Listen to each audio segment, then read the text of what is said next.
Okay? Hindi pwedeng nagsisikap ka pero ang mindset mo is sobrang negative. Sayang yung effort mo sa physical reality. Ayan, no?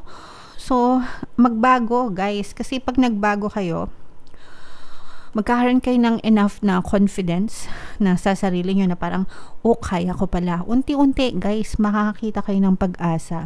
Unti-unti, makikita nyo yung pagbabago kapag unti-unti kayong nagbago ng pattern of thoughts nyo. For some of you, maaaring may mga bagong kontrata na pwedeng dumating sa inyo pagdating sa trabaho, no? So,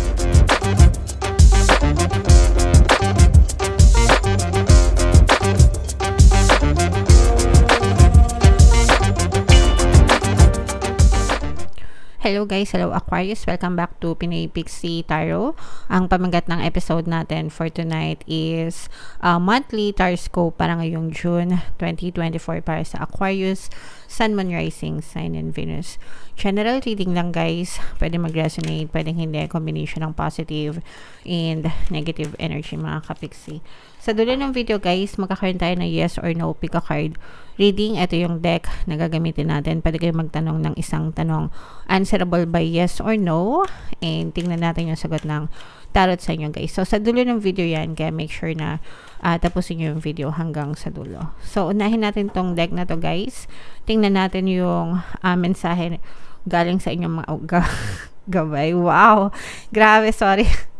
Na-hype ako guys kasi unang-una pa lang ano na super positive na big happy changes. Wow, grabe. Another message for you, Aquarius. Don't stop, okay? And another one.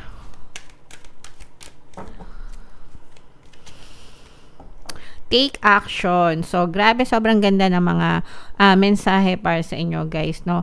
May mga malalaki at mga magagandang pagbabago ang nakaabang sa inyo ngayong June 2024, Aquarius, pero you have to take action, and ibig sabihin, kailangan patuloy kayong kumilos and wag kayong sumuko, no? Don't stop.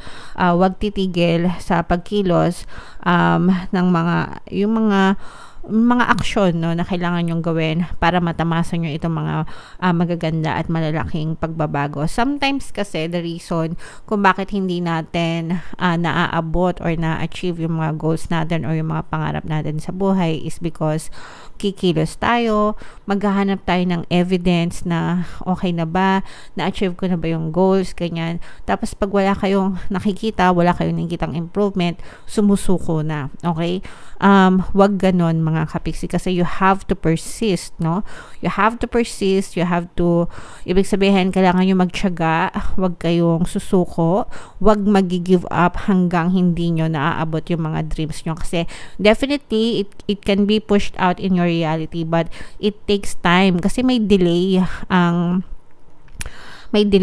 manifestation, may delay, kailangan nyong i-acknowledge yung time delay pag-deliver ni universe ng mga desires nyo. Parang ano lang yan guys, pag nag-order kayo, 'di ba, online, kahit saan, or kahit mag-order kayo sa restaurant, 'di ba, kapag pinili nyo yung mga order nyo, bibigay nyo sa waitress, 'di ba, or sa waiter kung ano yung order nyo, dadalhin pa yan sa kitchen, lulutuin pa yan, ipe-prepare pa yan bago nyo pa makain, bago pa ihain sa inyo yung in-order nyo. Ganun din sa mga online shopping, mga e-commerce na sites, 'di ba?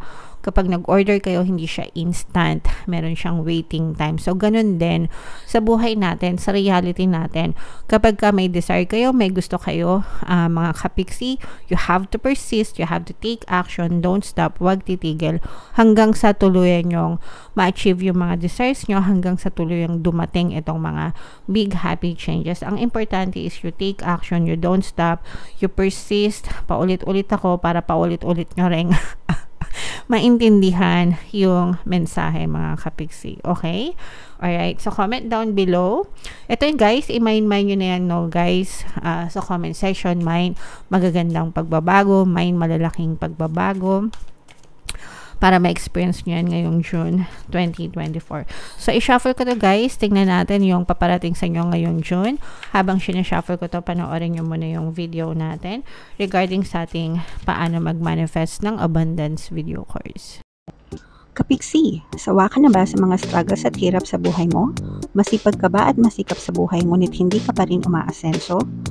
Ilang beses ka na bang nag-attempt magnegosyo at mag-invest pero palagi ka pa rin nalulugi? Sa pagkakataon na ito ay maaaring may subconscious beliefs ka na nagiging balakid sa iyong pag-unlad at pagyaman. Introducing, paano mag-manifest ng abundance video course. Dito ay matututunan mong ma-overcome ang mga balakid mo para tuluyan ka ng umunlad, umasenso, sumagana, maging matagumpay, successful at maswerte sa iyong kabuhayan, pera, trabaho, negosyo, salapi at kaperahan ng bonggang-bongga. Dali, mag-send na ng email sa pinoypixietaro@gmail.com at simulan na ang iyong pagyaman ngayon. Alright. So, sabay-sabay tayo guys, magpayaman. Ngayon, 2024, mag-avail na kayo ng course. Sobrang ganda niyan mga kapiksi. And ngayong May, magkakaroon tayo ng promo. Pwede kayo mamili guys kung gusto nyo ng 1 free, pampaswerte subliminal, o kaya naman ay 200 pesos na discount until May 31 guys. Kaya mag-avail na kayo. And meron din tayong email coaching.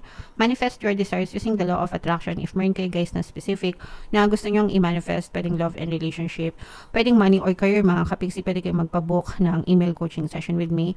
Mag-send lang kayo guys ng email sa pinoypixietaro@gmail.com. So, Aquarius guys, kaya in-represent ng King of Swords sa ating spread. Meron dito guys presence ng another air sign, Aquarius, Gemini, Libra, water signs, Cancer, Pisces, Scorpio, at saka fire signs, Aries, Leo, Sagittarius. For some of you, maaaring may ganyan kayo sa inyong natal chart. For some of you, pwedeng you may be dealing with people na may ganyan sa kanilang natal chart. These are all negative energies guys. Naunahan ko na kayo. Super negative nitong energy nyo. Ito yung balakid sa buhay nyo. Yan yung mga blocks kung bakit natatagalan kayo or maaari kayong mahirapan dito sa mga malalaking pagbabago na to, or ito yung kailangan nyong baguhin mga kapiksi para magkaroon ng pagbabago din sa buhay nyo, because palagi ko sinasabi sa inyo guys, your life will not change unless you change you first. Kaya nga may marami nagko-comment dyan no, sa comment section, kapiksi, puro ka naman blessing, wala naman blessing na pumapasok sa amin, okay? So, yung blessings nandun lang sa paligid nyo, pero may mga blocks kayo, kaya hindi nyo siya na-experience. Ibig sabihin, yung energy nyo mismo, hindi align dun sa energy ng reading. Yung energy nyo, nandun kayo sa negative, dun ka nakafocus yung energy nyo sa mga problema, sa mga trials, sa mga pagsubok, kaya hindi nyo na-experience yung blessing. And this is true dito sa reading nyo mga kapiksi, kasi nakikita natin na dito sa energy nyo, puro kahirapan, puro problema, puro sakit ng ulo yung dinadanas nyo guys, okay? So, marami kayong obligations and parang feeling nyo, trap kayo dito sa mga sitwasyon na to. Trap kayo dyan sa mga obligasyon nyo, sa mga responsibilidad nyo. Parang paulit-ulit yung mga problemang nangyayari sa inyo na hindi nyo na alam kung ano pang pwede nyong gawin, ano pang solusyon, no? Yung pwede nyong gawin para malampasan nyo yung mga problema nyo. Very common ito, no? Kunwari dun sa mga household na meron naman kayong source of income, may trabaho naman kayo. Pero pagdating ng trabaho, palaging kapos, palaging kulang. Pambayad utang, tapos uutang ulit, no? So, nagiging cycle siya, mga kapiksi, and hindi kayo makalabas-labas dun sa cycle na yon. Para kayong hamster. Yung hamster na, alam niyo yung hamster, di ba? Yung parang daga, white mice ba yung tawag doon? Hamster. Yung umiikot-ikot lang, di ba yung hamster, meron siyang parang wheel. Imagine niyo yung meron siyang parang laruan, kulungan, I don't know. Na yung umiikot-ikot lang siya, ganon siya ng ganon. Takbo siya ng takbo, pero yung wheel paikot-ikot lang siya. So kahit na takbo siya ng takbo, wala siyang pinupuntahan. Ganun yung nangyayari sa inyo. Para kayong nasa treadmill, takbo kayo ng takbo, pero hindi kayo pumupunta kung saan. Napapagod lang kayo. Para kayong nasa stationary bike. Yung stationary bike guys, yun yung mga pang-exercise na bike. Pedal kayo ng pedal, pero nandun lang kayo sa lugar nyo. Wala kayong pinupuntahan, napapagod lang kayo. This is what's happening sa buhay nyo, mga kapiksi. And yan yung block nyo. You have a lot of limiting beliefs. Ibig sabihin, ng mga limiting beliefs nyo, marami kayong negative beliefs, negative assumptions. natatrap kayo dyan sa ganyang sitwasyon. You're finding solutions mga kapiksi, pero imbis na solusyon yung makita mo, ang focus ng attention mo is more problems. Tapos nag-aantay ka kung kailan magbabago yung sitwasyon mo. Again, your life will not change unless you change you first. Okay? Gustong-gusto mong makaalis sa mga problema, pero ang focus ng attention mo nasa problema. Sabi nga ni Einstein, kilala niyo si Einstein, di ba? You cannot solve the problem by thinking you cannot solve the problem kung yung isip mo is nandun sa thinking mind na nag-create ng problem. Okay? So, ibig sabihin, kung ang pattern of thoughts mo is puro problema, hindi ka makakita ng solusyon dahil sa problema ka nakafocus, mga kapiksi. So, yan yung big challenge para sa inyo, Aquarius. And, para ma-experience nyo to, kayo yung dapat gumawa nito. From now on, yun yung gustong-gusto kong sabihin, yung from now on na statement. From now on, hindi na ako magiging negative. From now on, hindi na ako magrereklamo. Yun yung unang kailangan nyo din kasing gawin. From now on, palagi na ako magpapasalamat sa mga blessings ko. Okay lang kahit na kapos yung sahod ko ngayon. Pero I'm sure sa susunod, lalaki na to. I'm sure makahanap ako ng paraan para madagdagan yung kita ko. I'm sure from now on, makakita ako ng extra income para may pambayad ako ng mga utang. From now on, for sure, gagaan na yung daloy ng pera sa buhay ko. Ganon dapat. Hindi yung tipong, ano ba yan? Kulang na naman sahod ko. Ano ba yan? Utang na naman. Ano ba yan?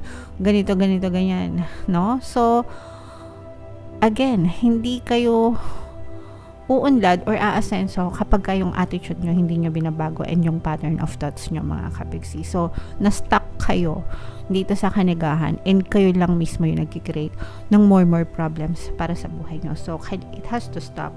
Kailangan niyang matigil, mga kapiksi, and kayo lang yung makakagawa niyan. Okay?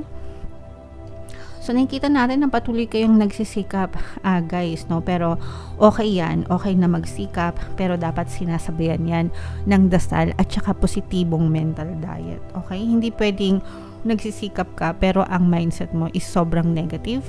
Sayang yung effort mo sa physical reality. Ayan, no? So, magbago, guys. Kasi pag nagbago kayo, magkakaroon kayo ng enough na confidence na sa sarili nyo na parang, kaya ko pala. Unti-unti, guys, makakakita kayo ng pag-asa. Unti-unti makikita nyo yung pagbabago kapag unti-unti kayong nagbago ng pattern of thoughts nyo. For some of you, maaari may mga bagong kontrata na pwedeng dumating sa inyo pagdating sa trabaho, no? So, pwedeng job offer ito. Pwedeng may mag-alok sa'yo. Uy, subukan mo dito kasi nangangailangan sila ng tao. Baka meron kang extra time. Pwede ka mag-part-time dito. Yung mga ganon, okay?